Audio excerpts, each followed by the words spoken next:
Chief justice साहब ने कहा कि बंदे दे पुत्र मारियो सारे ते कोई पुठे सीधे जना किसी ने तब से नहीं कर दे अच्छा और 8 फरवरी को इलेक्शन हो के ही रहेगा। व्यास साहब के इमरान खान साहब इलेक्शंस लड़ेंगे?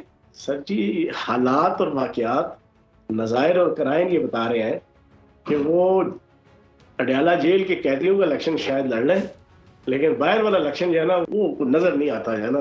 बीसीओ नए एमएनए एमपीए सेंटर्स आपको मुख्तलिफ जनाब तहरीक इंसाफ से लेके पार्टीज के आपको शमूलियत करते हुए नजर आएंगे अगले 1.5 महीने के अंदर। कोई अंदर का पुराना नवाज शरीफ ना जागा, ठीक है जी, नया Nawaz Sharif, smooth Nawaz Sharif, synchronise Nawaz Sharif, cooperative Nawaz Sharif, ठीक है जी, वो रहा तो जनाब सियासी पुलसरात से ये सियासी जन्नत की तरफ रुख हो जाएगा।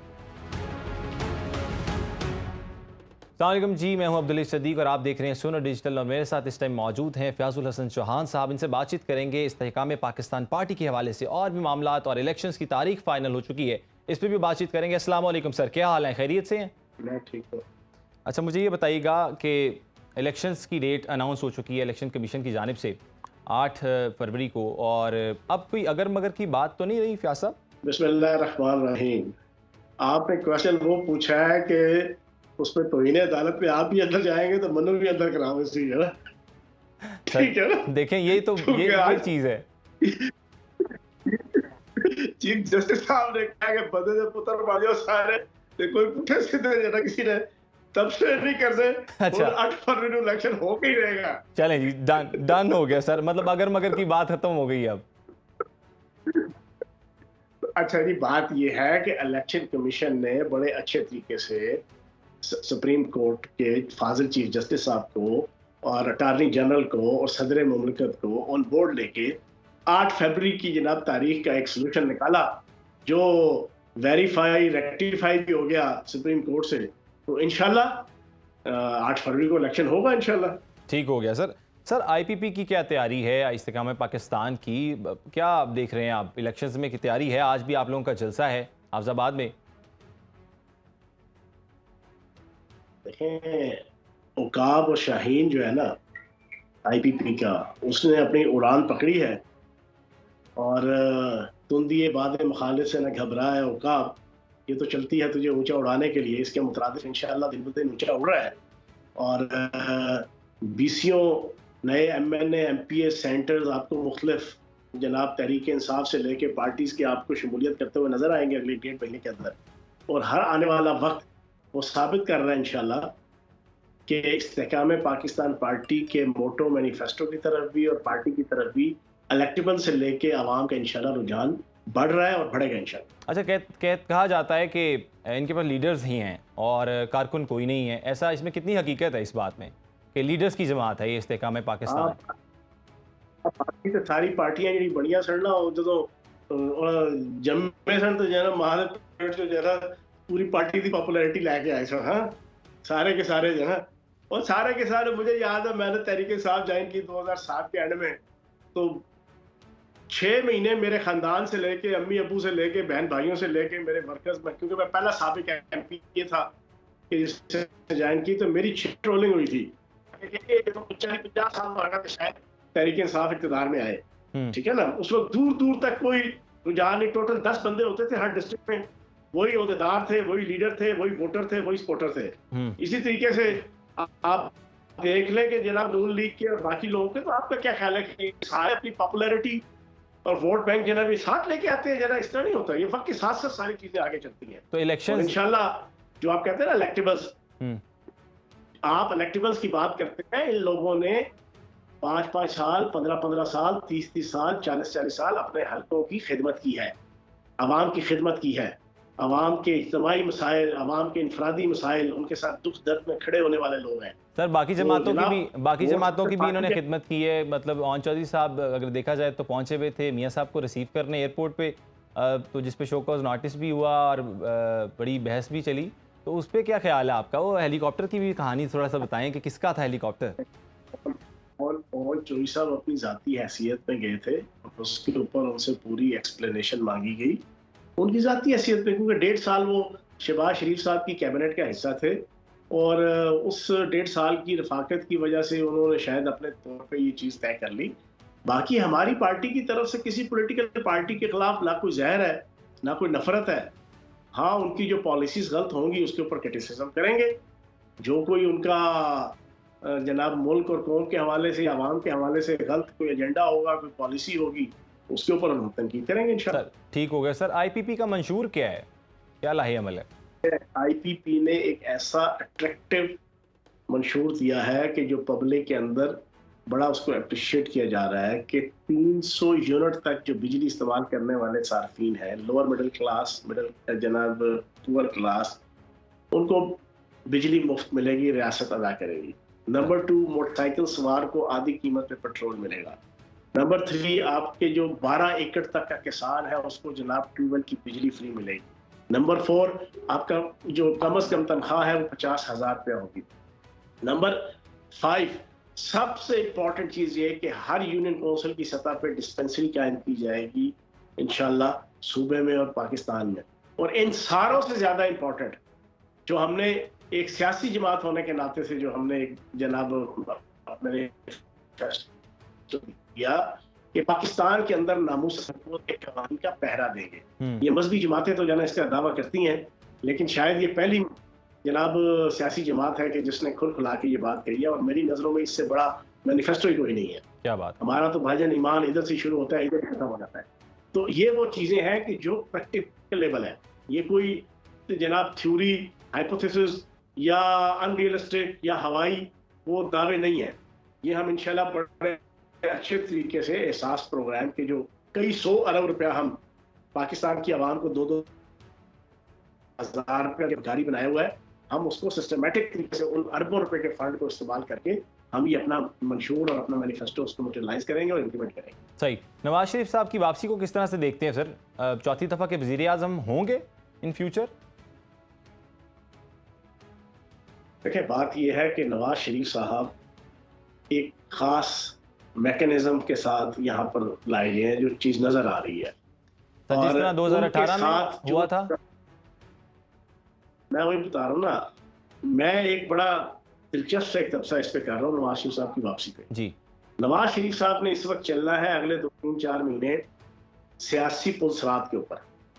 अब सियासी पुलसरात के ऊपर चलते हुए अगर तो उनका रवैया, एटीट्यूड, बिहेवियर एक कंफर्टेबल हुआ, ऑपरेटिव हुआ, रियासती अदारों अदालतों के साथ कोई टकराव की पॉलिसी ना हुई, कोई अंदर का पुराना नवाज शरीफ ना जागा, ठीक है जी, नया Nawaz Sharif, smooth Nawaz Sharif, synchronise Nawaz Sharif, cooperative Nawaz Sharif, ठीक है जी, वो रहा तो जनाब सियासी पुलसरात से ये सियासी जन्नत की तरफ रुख हो जाएगा। ठीक है। अगर तो गवार मंडी वाला नवाज शरीफ और पुराना नवाज शरीफ, टकराव वाला नवाज शरीफ, बैना मारू वाला नवाज शरीफ, ठीक है जी, फड्डे लगाने वाला नवाज शरीफ, जनाब हिच कड़िच लगाने वाला नवाज शरीफ अगर निकल आया तो फिर ये जनाब सियासी जहन्नम की तरफ 1 सेकंड लगेगा। क्या बात। सिंपल सा ये जनाब मेरा तबसरा है। बाकी उनके ऊपर डिपेंड करता है, वो अगर अपने आप को तारिक फातिमियों से, परवेज रशीदियों से, अबसार आलमों से दूर रखेंगे तो उनकी जिंदगी सुकून में रहेगी। तो जब मुड़ थोड़ा फिर दोबारा उन्होंने अपने सज्जे खब्बे होते थले बिठालता तो फिर जनाब इस दफा ना तो प्लेटलेट्स ऊपर नीचे होंगे, ना 50 रुपए का स्टाम होगा, ना कोई त्यारा आएगा, तो ना कोई बाहर जाना, तो ना कोई नाच के जाना, वो फिर कुछ नहीं होने लगा। तो त्यारे से याद आया, हेलीकॉप्टर की बात भी पूछी थी मैंने कि वो कहा जा रहा है लोगों की तरफ से कि हेलीकॉप्टर जी जहांगीर तरीन साहब का था, कुछ इस तरह का भी मामला था कि कोई कंपनी के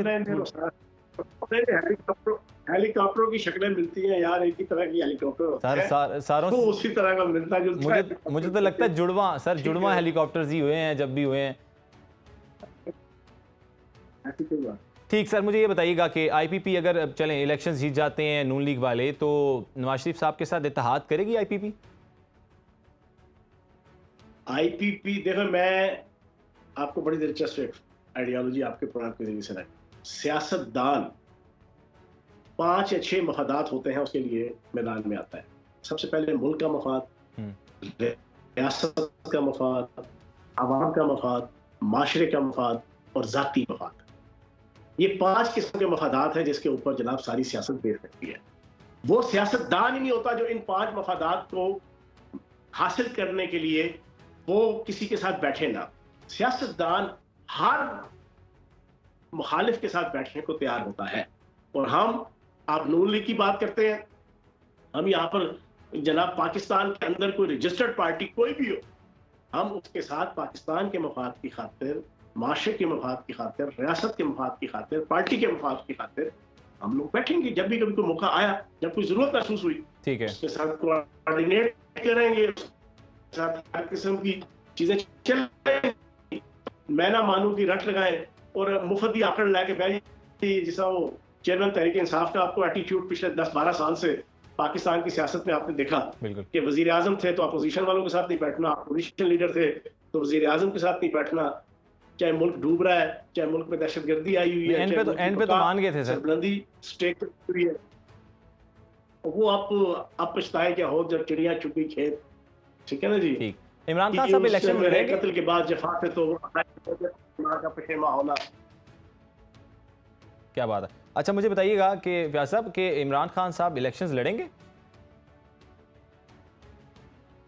सर जी, हालात और वाकयात, नज़ायर और कराइन ये बता रहे हैं कि वो अडयाला जेल के कैदियों का इलेक्शन शायद लड़ लें, लेकिन बाहर वाला इलेक्शन जो है ना, वो जो उन्होंने हालात और वाकयात 9 मई के बने हैं, वो नजर नहीं आता है ना। एक सेंसिबल सी मैंने बात रखी है आपके सामने।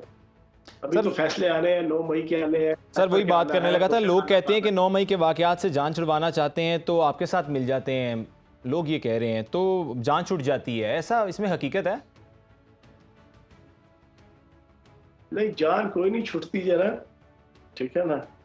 आन छुट जाए तो छुट जाए, जान नहीं छुटती।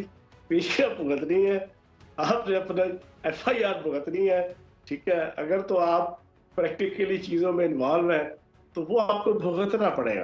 देखो, मेरे पे एक झूठा पर्चा था, एब्सोल्युटली एंटायरली कंप्लीटली झूठा पर्चा था। मैंने 4 महीने हर हफ्ते सुबह ही सुबह उठ के जनाब पेशी भुगती, अभी भी उसमें जमानत हुई है। तो कहने का मकसद यह है, जो लोग तो प्रैक्टिकली इन्वॉल्व थे, जिनकी RTO, video, geo fencing, CTR हर चीज अवेलेबल है, चीजों को तो भुगतना पड़ेगा ना। सही, ठीक हो गया। अच्छा मुझे ये बताइएगा कि इमरान खान साहब का फ्यूचर किस तरह से देख रहे हैं? अब ये भी बताइएगा कि अभी पाकिस्तान का मकबूल तरीन लीडर कौन है आपके लिए? यार एक बात याद रखिएगा, मकबूलियत की अगर आप बात करेंगे ना, तो मकबूलियत में जनाब इब्लीस जो है ना, वो में सबसे मकबूल था। सर ये मुशाबत किससे ले रहे हैं आप? नहीं, आप मकबूलियत की बात कर रहे हैं ना, मैं उनको नहीं, उनकी अच्छा, तस्वीर नहीं दे रहा हूँ उससे। अभी आप सुन रहे हो। जी जी। अगर आप मकबूलियत की बात करेंगे तो हसन बिन सबा एक कैरेक्टर गुजरा है इंसानों की हिस्ट्री में, उससे पॉपुलर कोई नहीं था। अगर आप पॉपुलैरिटी की बात करेंगे, हिटलर दुनिया का सबसे पॉपुलर और जर्मनी का तो 100% पॉपुलैरिटी रखने वाला लीडर था, लेकिन मुल्क क्या पूरे की पूरी दुनिया तबाह करके चला गया, जर्मनी तबाह करके चला गया। हसन बिन सबा ने पूरी उम्मत मुस्लिमा की जना बेड़ा कर दिया। मकबूलियत चीज नहीं होती। और अभी के जो हालात है ना, कुर्बे क़यामत में जो नबी पाक सल्लल्लाहु अलैहि वसल्लम ने जो दज्जाल का एक तस्वर दिया था ना, कि दज्जाली तस्वर, ये वक्त आएगा कि दज्जाल जिसको चाहेगा पॉपुलर बना देगा, जिसको चाहेगा अनपॉपुलर बना देगा, जिसको चाहेगा जिंदा कर देगा, जिसको चाहेगा मुर्दा कर देगा। ये जो आपकी सोशल मीडिया और मीडिया, ये वो दज्जाली टूल्स हैं कि जिनको नेगेटिवली इस्तेमाल किया जाए तो वही दज्जाल के जना सारे काम है। अब यहाँ पर झूठ दर झूठ के जरिए से चीजों को पॉपुलर किया जाता है ना।